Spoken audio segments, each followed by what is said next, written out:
সচিবালয়ে হঠাৎ করে আগুন লেগে গেল। আগুন লেগে যাওয়া যে কোনো জায়গায় ঘটতে পারে, দুর্ঘটনা ঘটতেই পারে, কিন্তু এই আগুনটা হঠাৎ করে রাত 2টোর সময় লাগলো। প্রথম প্রশ্নটা হচ্ছে, রাত 2টোর সময় সচিবালয়ে কি এমন ঘটছিল?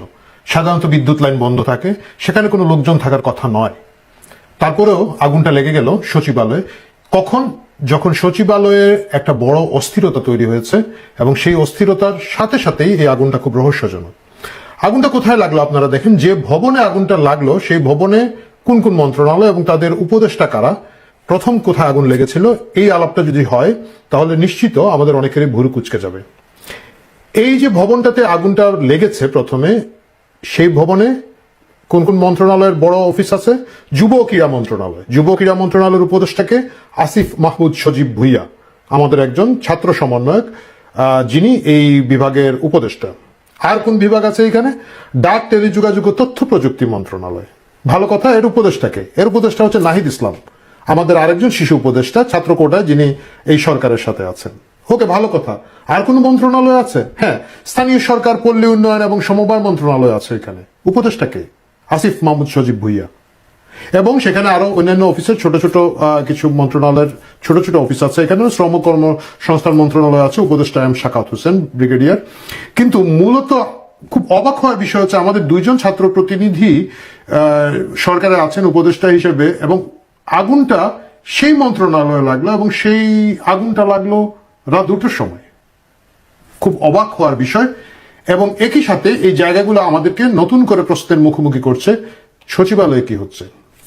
আপনারা জানেন যে এই আগুনটা যখন লাগে এর কিছুক্ষণ আগে, মানে আগের দিন, সচিবালয় ফুসে উঠেছে। অ্যাডমিন ক্যাডারের লোকজন একটা বিশাল জনসভা করে, মানে সভা করেছেন, এবং সেই সভা থেকে তারা 48 ঘন্টার মধ্যে জনপ্রশাসন সংস্কার কমিশনের প্রধান যিনি আছেন তার অপসারণ দাবি করেছেন। আমি যদি একটু খবরটা থেকে পড়ি তাহলে আপনারা বুঝবেন। আগামী 48 ঘন্টার মধ্যে জনপ্রশাসন সংস্কার কমিশনের প্রধান আব্দুল মুইত চৌধুরীর পদত্যাগ বা অপসারণ দাবি করেছেন প্রশাসন ক্যাডারের সাবেক, কথাটা খেয়াল রাখবেন, সাবেক এবং বর্তমান কর্মকর্তারা। এরা কারা? এখানের মধ্যে অনেক গুরুত্বপূর্ণ লোকজন আছেন। আমরা দেখতে পাচ্ছি ঢাকার জেলা প্রশাসক, ঢাকার যিনি ডিসি, তিনি নিজে মিটিং এ উপস্থিত ছিলেন। সবগুলা জেলার, অধিকাংশ জেলার, বড় বড় জেলার জেলা প্রশাসকরা সেখানে মধ্যে উপস্থিত ছিলেন, অনলাইনে বা ভার্চুয়ালি। এবং এখানের মধ্যে বলা হয়েছে, আমি প্রথম আলো সংবাদ থেকে যদি পড়ি, এরকম পরিস্থিতিতে আজ বড় রকমের প্রতিবাদ সভা করলেন প্রশাসন ক্যাডারের বর্তমান ও সাবেক কর্মকর্তারা। এতে বর্তমানে কর্মরত কনিষ্ঠ কর্মকর্তা থেকে শুরু করে সচিব পর্যন্ত কর্মকর্তারা উপস্থিত ছিলেন। সাবেক কর্মকর্তাদের মধ্যে 1973 ব্যাচের কর্মকর্তা পর্যন্ত প্রতিবাদে অংশ নেন।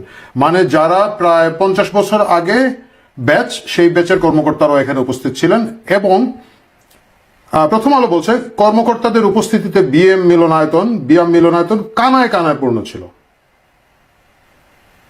ঘটনাটা আপনারা একটু খেয়াল করে দেখুন। গোটা অ্যাডমিনিস্ট্রেশন, গোটা প্রশাসন একসাথে এই সরকারের বিরুদ্ধে ফুসে উঠেছে। কেন ফুসে উঠেছে? সাদা চোখে দেখলে মনে হবে যে এই সংস্কার এরা চায় না, কিন্তু আসলে এই জিনিসটা হচ্ছে এই সরকারের একটা কুরাজনীতির অংশ। তারা প্রশাসনের মধ্যে একটা অস্থিতিশীলতা তৈরি করার জন্য স্বয়ংক্রিয়ভাবে উস্কানি দিচ্ছে। আপনারা বলবেন যে সংস্কার তো ভালো জিনিস, সংস্কার হওয়া উচিত, কিন্তু আমার প্রশ্ন হচ্ছে যে সংস্কারের কথা এখানে এসেছে, সেই সংস্কার কিভাবে জনমানুষের কল্যাণে কাজে লাগবে, সাধারণ মানুষের সার্ভিসের কি পরিবর্তন হবে, এই সংস্কারের সাথে তার কিন্তু কোনো সংশ্লিষ্টতা নাই, সম্পর্ক নাই। আমরা দেখতে পেয়েছি আব্দুল মুইত চৌধুরী, যিনি একই সাথে আরেকটা পদ নিয়েছেন, বিমানের, সম্ভবত উনি চেয়ারম্যান হয়েছেন। সবকিছু তারা দখল করতে চান। এবং কিছুদিন আগে আমরা দেখেছি আরেকটা বাচ্চা উপদেষ্টাকে নিয়ে এসে ওনারা সাংবাদিকদেরকে ধমক দিচ্ছেন। ওই বাচ্চা উপদেষ্টা সাংবাদিকদের বলছেন, আপনারা এখানে অনেক লেখাপড়া করে আসা উচিত ছিল, প্রশাসন বোঝা উচিত ছিল। যাদেরকে বলছেন সেই সাংবাদিকরা ওই বাচ্চা উপদেষ্টার চেয়ে অন্তত পক্ষে 100 গুণ ভালো প্রশাসন বুঝেন। তারা দীর্ঘদিন ধরে এই প্রশাসন কেন্দ্রিক সাংবাদিকতা করে করে অভিজ্ঞতা পাকিয়ে এখানে এসেছেন। তারা ওইখানের মধ্যে কি বলে, মাত্র গ্রাজুয়েট হয়ে বা নন গ্রাজুয়েট অবস্থায় বিরাট কিছু একটা হয়ে কমিটির সদস্য হয়ে এই উপদেশ দিতে বসেন নাই। যাই হোক, সেটা অন্য কথা। কিন্তু সেখানে আব্দুল মুইত চৌধুরী, আপনারা দেখেছেন, উনি খুব কাচুমাচু করে তেল দিচ্ছিলেন সেই শিশু সদস্য কমিটিকে, এবং সাংবাদিকদেরকে উনিও বলছিলেন, এখানে আপনারা কেউ আন্দোলন করেন নাই, ওই আন্দোলন করেছে, ওই জেল ঘেটেছে। মানে হচ্ছে ওই আন্দোলন করেছে, ওই জেল ঘেটেছে, ও যা বলবে আপনাদেরকে মেনে নিতে হবে। মুইত চৌধুরী নিজে হয়তো এখানে আন্দোলন করেন নাই, আন্দোলনের সাথে তার কোনো সংশ্লিষ্টতা ছিল না। উনি হচ্ছে জুলাই আগস্টের এই যে শত শত মানুষ প্রাণ দিয়েছে তার নেট বেনিফিশিয়ারি যারা এই প্রাণটা না দিলে মুহিত চৌধুরীর কিছু হতো না। উনি একই সাথে বিমানের চেয়ারম্যান এবং প্রশাসনের কমিটির প্রধান হয়ে যে ব্যাপক পাওয়ার, ব্যাপক আনন্দ পাচ্ছেন, সেই আনন্দটা বা সেই পাওয়ারটা উনি উপভোগ করতে পারবেন না। কিন্তু সরকার কি করছে আপনারা দেখেন, অস্বাভাবিকভাবে প্রশাসন ক্যাডারের মধ্যে একটা মৌলিক পরিবর্তন নিয়ে আসছে। দীর্ঘদিন চলে আসা যে ট্র্যাডিশন আছে, দীর্ঘদিন চলে আসার যে পথ আছে, সেটাকে বাধা দিয়ে তারা নতুন করে কিছু অ্যাডমিনিস্ট্রেটিভ সংস্কার করছে, যে সংস্কার হলে সাধারণ মানুষের কোনো উপকার হবে না। আমাদের কিছু যায় আসে না। এখানে বলা হয়েছে উপসচিব পর্যায়ে যে বা পরবর্তীতে যে পদোন্নতিগুলো হবে, এর মধ্যে 50% অ্যাডমিন ক্যাডার থেকে আসবে, 50% বাইরের অন্যান্য ক্যাডার থেকে আসবে, যেটা এখন আছে 75-25। আমার কথা হচ্ছে এই উপসচিব বা এই পদগুলোতে প্রশাসন ক্যাডার থেকে আসলে কি অন্য ক্যাডার থেকে আসলে কি, এটা আন্ত ক্যাডার মামলা। এটা অ্যাডমিনিস্ট্রেটিভ একটা কাহিনী, যেটার সাথে সাধারণ মানুষের কল্যাণের কিছু আসবে যাবে না। ভুরুঙ্গামারিতে এই প্রশাসনিক ক্যাডারে গেল না অন্য ক্যাডার থেকে উপসচিব হলে কিছু আসে যায় না, সিলেটে কিছু আসে না, নোয়াখালীতে আসে যায় না, আমাদের জীবনযাত্রায় কোনো পরিবর্তন আসে না। কিন্তু এই সরকার এইসব নন ইস্যুকে ইস্যু বানিয়ে সংস্কারের নামে একটা ডামাডোল করছে, যাতে করে নির্বাচনকে পিছিয়ে দেওয়া যেতে পারে এবং সংস্কার করছি স্লোগান তুলে তুলে তারা তাদের ক্ষমতাকে দীর্ঘায়িত করতে পারে। এটা করতে গিয়ে যেটা করেছে, প্রশাসনের গোটা প্রশাসন ক্যাডার এখন ফুঁসে উঠেছে, গোটা সিভিল প্রশাসন এই সরকারের সাথে চ্যালেঞ্জে গিয়েছে। এবং এখানে কথাগুলো কি হচ্ছে, 48 ঘন্টার মধ্যে যদি মুহিত চৌধুরীকে অপসারণ করা না হয় বা উনি পদত্যাগ না করেন, তাহলে এই প্রশাসন ক্যাডার তারা কিন্তু বড় সমাবেশের ঘোষণা দিয়েছেন এবং তারা বলেছেন কিভাবে এটা করতে হয় এটা আমরা জানি। মানে সরাসরি সরকারের সাথে একটা হুমকিতে গিয়েছেন, যেটা সরকার ইচ্ছা করে তৈরি করেছে, এই জটিলতা করে বাংলাদেশকে স্থবির করে দেওয়ার একটা চেষ্টা। নন ইস্যুকে ইস্যু করা এই সরকারের একটা উদ্ভট যোগ্যতা, খুঁজে পেতে যেটাকে এই মুহূর্তে করার দরকার নেই সেটা করা। কিছুদিন পরে যদি নির্বাচন হয়, 25 সালের যদি শেষে আমরা নির্বাচন ধরে থাকি, নতুন যে রাজনৈতিক সরকার আসবে, প্রশাসনে কারে উপসচিব বানাবে না বানাবে সম্পূর্ণ সেই নতুন রাজনৈতিক সরকারের সিদ্ধান্ত হবে। তারা তাদের মতো করবে। এই সংস্কারগুলো কখনোই দীর্ঘস্থায়ী হবে না। রাজনৈতিক সরকার তার 5 বছরের রুট প্ল্যান ঠিক করবে, তারা ঠিক করবে যে কোন কোন জায়গায় কোন ক্যাডারকে কতটুকু ব্যালেন্স করবে, কোন ক্যাডারকে কতটুকু গুরুত্ব আছে। কিন্তু ডক্টর ইউনূস এবং তার যে সৈনিকেরা আছেন, তারা এখন এইসব অপ্রয়োজনীয়, পাবলিকের জন্য জরুরি নয় সংস্কারগুলো করছেন। আসলে হচ্ছে সংস্কার নয়, আসলে হচ্ছে তারা চেষ্টা করছেন এইটা করে ক্ষমতাকে দীর্ঘায়িত করা। গুড, সেটা করার একটা ব্যাপার ছিল।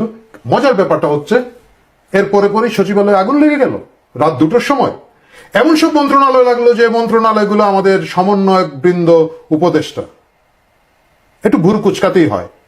এটা কোনো সন্দেহ নাই যে নিঃসন্দেহভাবে রাত 2টোর সময় সচিবালয়ে সাধারণভাবে আগুন লাগার কোনো কারণ নাই।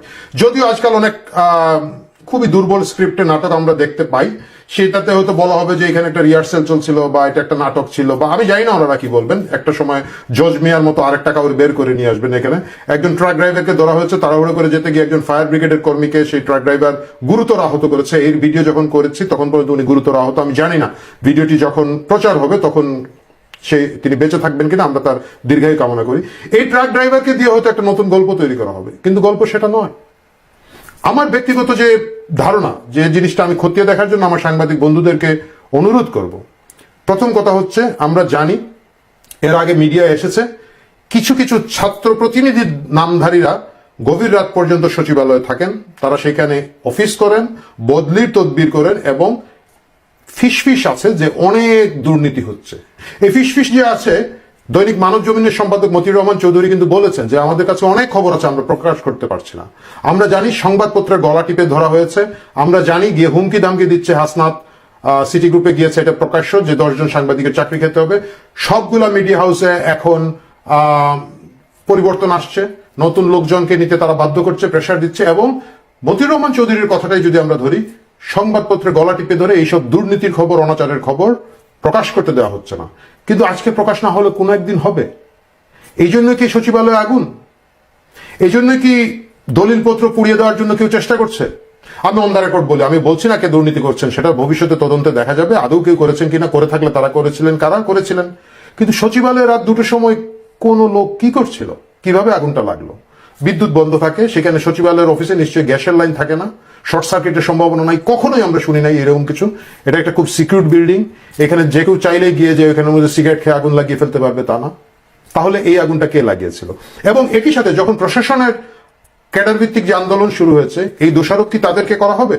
এই দোষারোপ তাদেরকে করার একটা সম্ভাবনা আছে। প্রিয় দর্শক, আপনারা যদি খেয়াল করে থাকেন, এই বিভিন্ন টেলিভিশন চ্যানেল যখন এটা লাইভ করছে, সোশ্যাল মিডিয়ার নিচে দেখবেন প্রচুর প্রচুর কমেন্ট আসা শুরু হয়েছে। এটা আওয়ামী লীগ করেছে, এটা শেখ হাসিনার লোক করেছে, এটা আওয়ামী লীগের সাপোর্টাররা করেছে। যারা এই কমেন্ট করছে তাদের প্রোফাইলে গিয়ে দেখবেন এর অধিকাংশ প্রোফাইল লক করা, রহস্যজনক প্রোফাইল। এর মানে হচ্ছে ক্যাম্পেইনটা যখনই আগুন লাগানো হয়েছে তখনই একটা প্রস্তুতি নেওয়া হয়েছিল, এবং সেই প্রস্তুতি দিয়ে দ্রুত কমেন্ট করে এই জিনিসটাকে আওয়ামী লীগের ঘাড়ে ফেলে দেওয়ার একটা বুদ্ধি করা হচ্ছে। এই বুদ্ধির মাধ্যমে প্রশাসনে কর্মকর্তারা যে আন্দোলন শুরু করেছেন, যেটার যৌক্তিক কারণ আছে, সেটাকে বাধাগ্রস্ত করার একটা চেষ্টা আছে। এই যে শিশু সুলভ রাজনীতি করা, এই যে কুরাজনীতি করা, আমার ধারণা ভবিষ্যতে এই জিনিসগুলো আরো অনেক পরিষ্কার হবে। আমরা জানি না সচিবালয়কে আগুন লাগিয়েছে, আমরা এর নিন্দা জানাই। আমরা চাই প্রকৃত তদন্ত করে দোষী ব্যক্তিদেরকে শাস্তি দেওয়া হোক। আমাদের শিশু উপদেষ্টাদের বিশাল মন্ত্রণালয়ে কে আগুন লাগিয়েছে সেটার জবাবদিহি সচিবালয়ে যারা আছেন তাদেরকে করতে হবে। হয়তো শিশু উপদেষ্টাদেরকে আজকে না হোক কালকে করতে হবে। সবকিছু ভেবে চিন্তেই আমার মনে হয় পদক্ষেপ নেওয়াটা সকলের জন্য ভালো হবে। দর্শকবৃন্দ, অন্য পর্বে অন্য কিছু নিয়ে কথা হবে। ভালো থাকুন, ধন্যবাদ।